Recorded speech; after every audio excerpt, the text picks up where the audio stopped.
KTN News. Get the whole story.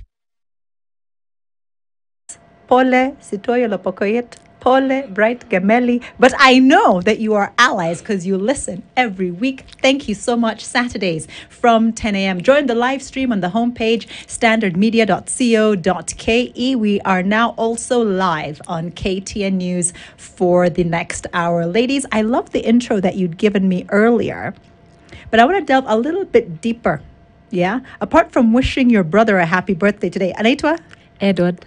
Happy birthday, Baraka, Edward. yeah. Edward Baraka, happy birthday. What do you want to tell Edward? I want to tell him I love him very much. And he has honestly been the best brother I could ever ask for. We are only 2 siblings. He's the best youngest sibling I could ever ask for. He's very supportive and I love him very much. That's so sweet. That's so sweet. Happy birthday, Edward. We're going to see what track we can drop for you as you celebrate your birthday today. But I wanted to find out, now that I know you have a brother, give me a little bit of your background and how you grew up, where you grew up, where you went to school. Right. So I grew up actually in a bunch of towns in Kenya. Othaya, Nyahururu. So my mom was a banker with Barclays back then. So she'd moved from, one location spot to another, being moved around. But then we finally settled in Nairobi, I'd say maybe 1999, thereabouts. And I've lived in Nairobi ever since. Grew up in Donholm in Utawala, where we built. So, but however, right now, unfortunately, my mom passed on because of cancer back in 2017. So it's been me and my brother. So, and I think my relationship with him is very special because he's my pillar, I'm his pillar, and it takes certain, kind of life situations for you to actually appreciate the value of the loved ones that you have in your life, people you can actually rely on, right? So so that's where I grew up. That's my family structure. I have a very supportive extended family. My aunt is amazing. She's a mom to me right now. So my family is very supportive, and as I've said, so we've grown up in Nairobi. My brother right now, he's in second year, Moi University. Is that where you studied as well? Yeah. What did you study there? So I studied at JKUAT, and I actually did mass communication and journalism. Welcome. We have a new co-host, right? Sometimes Nachokanga. Oh, sorry, Charlotte. That means I get tired at times. So I'm glad that Evelyn, you'll be able to take over in the eventuality that Absolutely. I need to step aside for a second. So you studied mass communication. Yeah. In the hopes of? In the hopes of actually becoming a broadcast journalist. And I tried it, but then... So see, all right. Let me for Charlotte's sake, it's art. not easy. It's an art, yeah, and it was really hard. So I ended up just transitioning naturally into marketing. Okay, I think it has a very big relation to it. Wonderful. Tell me about yourself, Charlotte, and growing up in South Africa. Where in South Africa did you grow up? So I grew up in the Northwest Province, previously a homeland. So we're very much protected from apartheid because we're not part of the new South Africa at the time. And as I mentioned, from a family of 3 girls, and I'm the last of the 3, but, a left fielder. That one I just need to explain to everybody who knows me and to my sisters as well. I'm a left fielder and I'll continue to be one. And currently have 2 beautiful girls, 10 and 11. They're with me here in Nairobi. And my incredible husband, who is a businessman, but is supporting this opportunity that I have to do some work in Nairobi, Kenya. So, and him and I actually run a foundation that is called Data to Innovate. So very much it's utilizing technology and data for the good, basically, to support the non-urban areas in South Africa, the villages in South Africa, to leverage data in making food for themselves and actually make a living for themselves. I love that. And this week, we marked Girls in ICT Day. And you have this foundation, you're in tech. Are you encouraging your girls, or how are you integrating tech and ICT into their lives? I know I'm asking you out of left field, but you said you're a left fielder. True. In fact, one of my girls is actually a left fielder. So what we did was, back when they're very young, I think 4 and 5, we started enrolling them in mathematics programs, but also coding. Yes. And wrong side of that is that the little one who's 10 years old, who does not have, is not scared of anybody in the world, that much I can tell you, decided that she's going to correct the teachers in terms of the methodologies. So what she would do is she would refuse a particular long approach, Yes. and utilize this, I can't remember that Indian approach to Yes, math that, yes. that I put them through. Yes. But I love the fact that I'm raising somebody who's very confident, who finds efficiencies in whatever they do, and not have to do this long division method. Yes. There's value for it. But then again, as a left fielder myself, she's taken after me. But yeah, so very, very important that you integrate this in kids at a very young age. It just gives them that confidence. It gives them that the feeling that they can actually contribute to the world and actually be an expert in something that is not common for everybody. Yes. So yeah, and in terms of how I make sure that they're also a part of the foundation is, in fact, the little one has got a heart for people.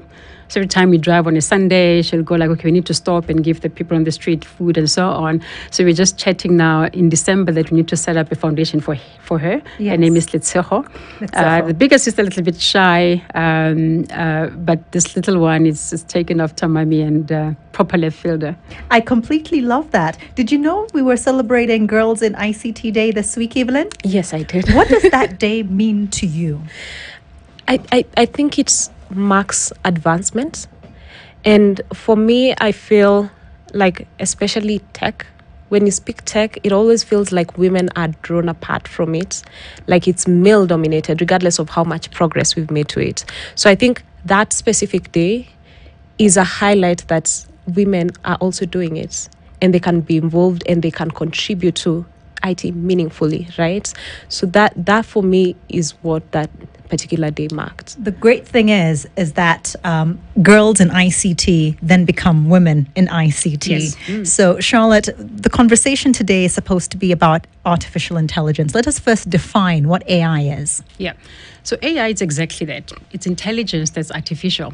I think you did give me a cue that it needs to be really practical, what you're talking about today. I'm not going to No, hit us first with the intelligence. Hit us first with the MIT going to do PhD. Hit us with the, I'm also wearing a really crisp Olivia Pope pantsuit. Yeah, hit us with all of that. Then we'll dumb it down later. Awesome. So basically, I mean, AI, it's machines that simulate human behavior and intelligence. And how do we build this kind of systems? It's basically utilizing algorithms. So that's where the mathematics come in, but also utilizing the data that we collect to train or teach those machines to have the human intelligence that we have.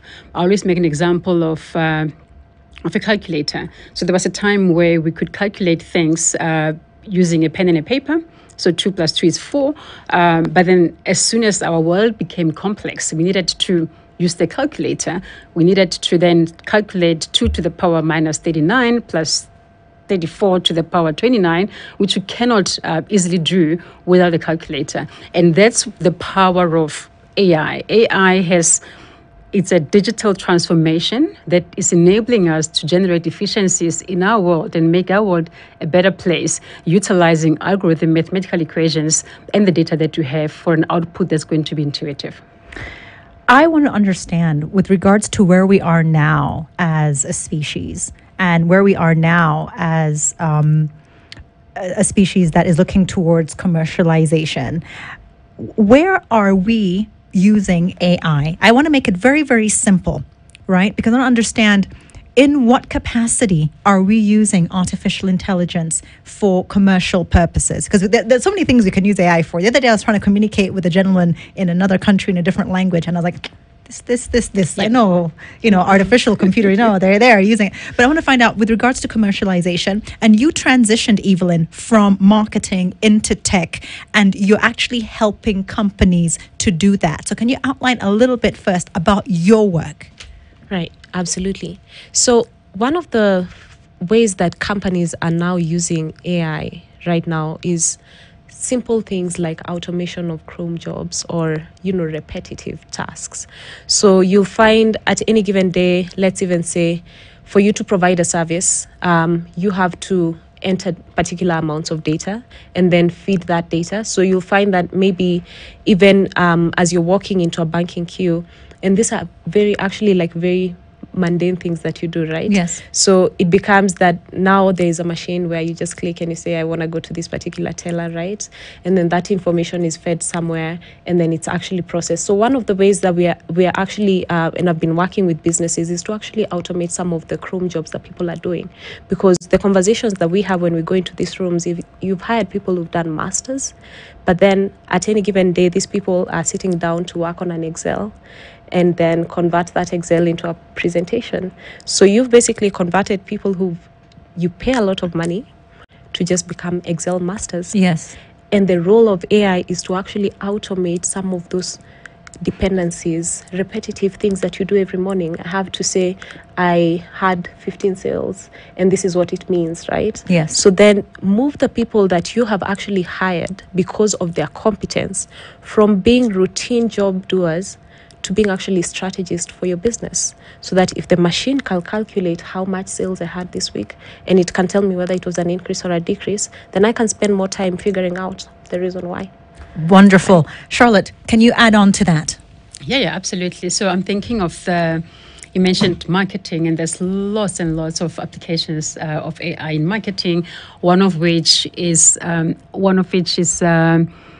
targeting, right? Making sure that you don't spam customers, you target the right customer with the right offer. And in the space of AI, there's what we call supervised learning, supervised machine learning. Yes. This is now a set of algorithms that utilizes the data that we've gathered over time with the specific outcome. So basically, you've targeted Olivia with an offer. Olivia rejected, and Evelyn accepted the offer. You use that data, you train it through this supervised machine learning algorithm or equation, and it spits out proactively whether this next person who looks like Olivia is likely to respond positively or not based on the historic data that we've gathered. Yes. So exactly that. That's the application of machine learning and AI in the space of marketing. And there's many applications. I mean, I get excited about ChatGPT. I get excited about, and I know a lot of academics, academics out there, they are not very much comfortable with it because it just takes away old ways of approaching education. Yes. Another controversial statement that I will make is that it's not really about how much information I can retain, but whether I'm able to apply that in my day-to-day. One of the criticisms of our education system, I don't know about the new one, but one of the criticisms of our former education system, 844, was that it was more a system of regurgitation of information rather than the application of information. So I'm glad that you've said that, because academics pride themselves on their ability to recall vast swaths of content, let's say data and information, right? And that really is a demonstration of their intelligence, whereas now we're like, that doesn't even matter anymore, and I think even lawyers, for example, arbiters are going to be really panicking with AI as a result of. Continue, Charlotte. Apologies for the interruption. Yeah, absolutely. And ChatGPT brings about exactly that, your ability to generate text from prompts, allowing the machine to actually do this summarization of massive amounts of data that you get in books, that you get on the websites and so on. Yes. And that, for me, I don't see it as a threat. I see it as us being afforded the opportunity to utilize our brain.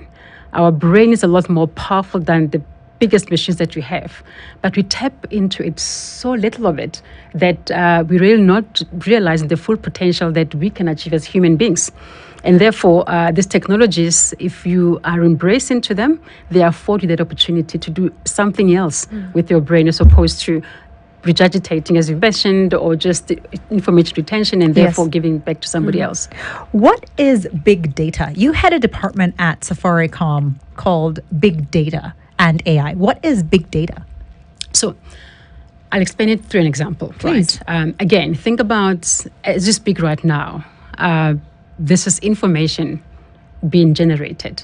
on your phone, you walk around, information is being generated between systems, between applications. You take a photo, you load it up, you send it to somebody else, it's information, pictures being generated, that's information, that's data. So big data is really are transitioning from logical data sets where it's 1, 2, 3, 4, 5, and here's a number of records in a relational database, but really includes now unstructured data that is streaming at all times. And that's what makes it data. The velocity, the veracity of this data, that's very different at any given point in time.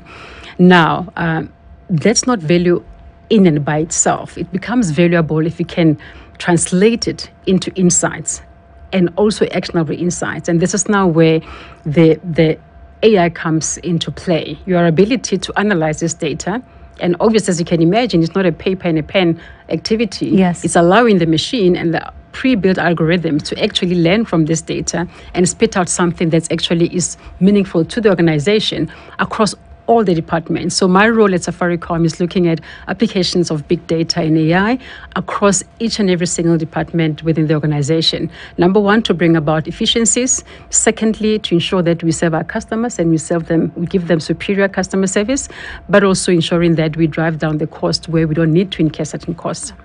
I love that. I was listening. I was thinking, is she going to stop right now? And then you stop right now.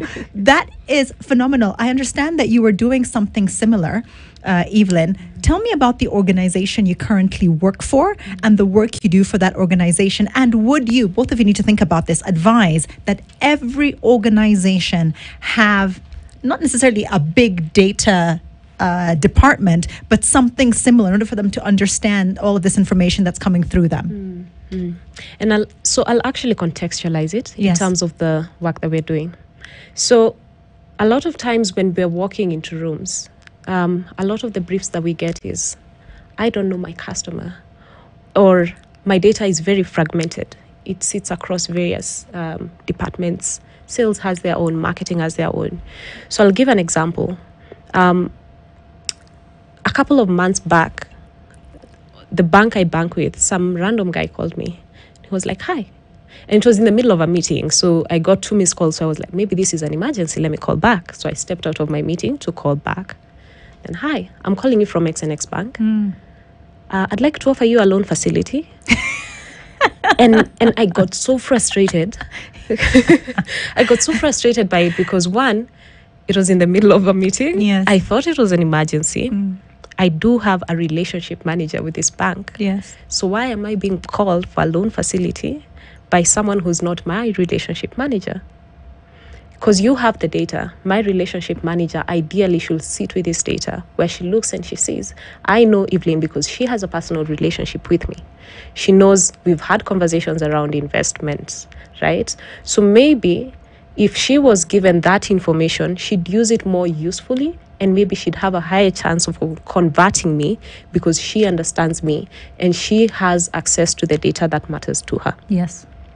But then the problem is, Some random person called and just irritated you. it was really frustrating because Yes. actually I did need this product, but it came at the wrong time and also from the wrong person. Yes. And this person had absolutely no context because at that particular time, I was having a completely different conversation with my relationship manager. Yes.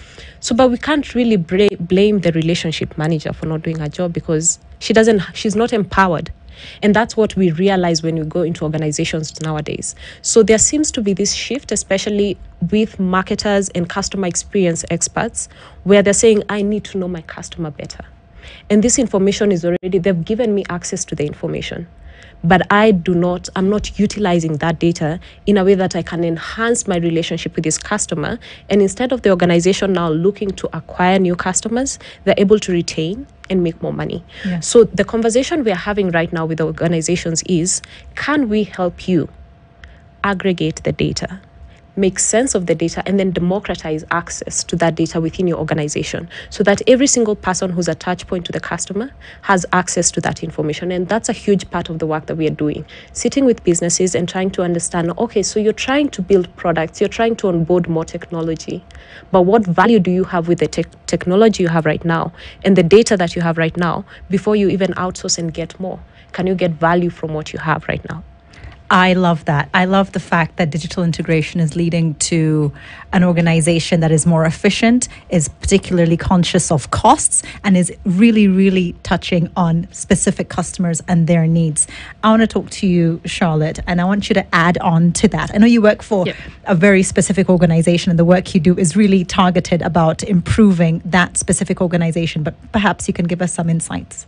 Yeah. So again, back to just to build on to what you've mentioned around customer service, you can imagine that in Nairobi today, as a telecommunication organization, we know exactly where we are struggling from a network quality perspective. Yes. So utilizing big data and AI, we are able to contact customers proactively before they even call us to say, hey, we are picking up from our triggers within Safaricom that we've got an outage in this area. Be aware that we are on it and we'll be resolving it soon. So there's the power of really being customer obsessed, making sure that at the heart of what we do, we put the customer first. Zuri. I want to ask you about Zuri, because Zuri popped up the other day. And I was like, oh, it's interesting. I know I'm moving from side to side, but one of the biggest AI interactions that your customers are having, especially when they're in need, is Zuri. Yes. Tell me about Zuri and the work around making her interactive. Yeah.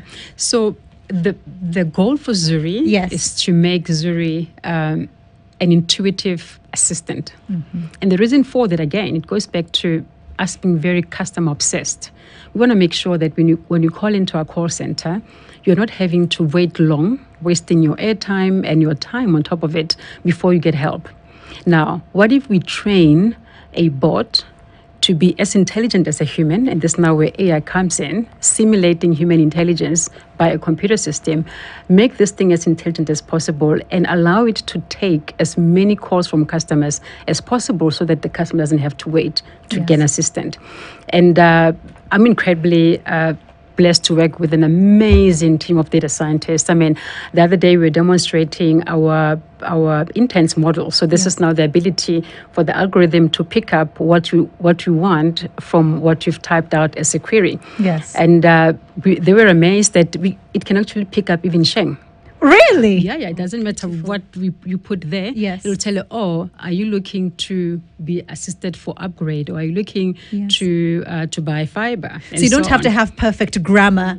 No. In order to interact with Zuri. And that's what we're trying to push for. It's all about this digital inclusion agenda to say, don't just limit it to people who can speak English and do so eloquently, but also people that speak Swahili, but all sorts of other languages or combinations of Swahili. Yes. So, and that thing was just incredible. We literally put this thing on the spot and said to some of the investors, type in whatever Sheng you want to put in here. Yes. And it did give a very intuitive answer.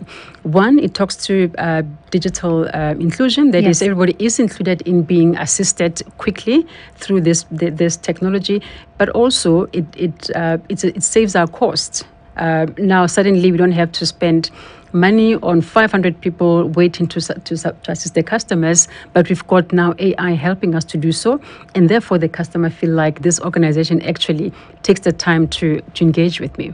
I absolutely love that. Maybe you can add on, Evelyn. Absolutely, actually, because a huge part of also the products that we build are bots that actually support the engagements with customers, so that the engagements are in real time, that you don't have to either queue, you don't have to hold on line for someone to get back to you, that those conversations are had in real time. And the conversation really went from bots that told you, okay, press 1 to do X, press 2 to do Y.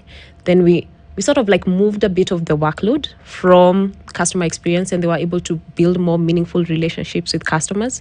But then now it's actually intelligently, as you said, intelligently driving those conversations, and then also learning from those conversations. So technology-wise, that's where we're going, and we're seeing the market shift. So a lot of companies are now asking, can we have bots that actually have conversations with our customers? Because what happens with limited step-by-step is the response is determined by what you determined, right? So, but then now they're actually now getting access to this data, and they're learning what customers are actually looking for without having to invest too much manpower in it.